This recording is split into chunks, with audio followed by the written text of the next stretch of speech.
So hello everyone, welcome back to my YouTube channel KS Automation. So in today's lecture I gonna share about how to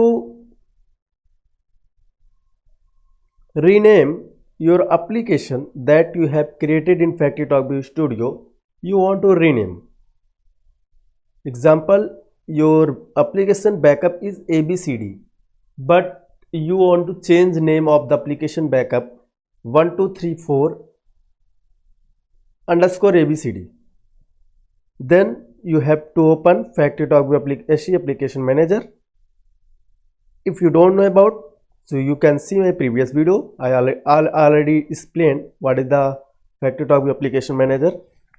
Simply open it and click on local station. If you created your backup if your application created your application in the local station. So click on local station, otherwise network station, otherwise network distribution. For network distribution application, you want to click network distribution. For network station application, you want to click network station. For local station, you want to click local station. Click on local station and you have to see here manage. It means manage an application such as renaming and deleting. So for deleting, how you can delete, in my previous video already explained how you can delete your backup. So click on continue. Example, it's your backup. Click on your example, it's application. Click on it. Here you can see application. Here finalize and choose application. What you want? Click on rename. Example, you have to do another name. You have to give your application name with different name. How you can give?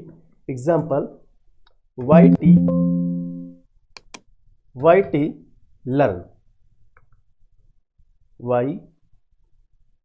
YT underscore learn or learning. Simply click on rename. It will be automatically renamed. Now you can see rename the application for YouTube learning to YT learning successfully. Click on OK. If you explore this, it changes the name. When you will open your backup, you are able to see this.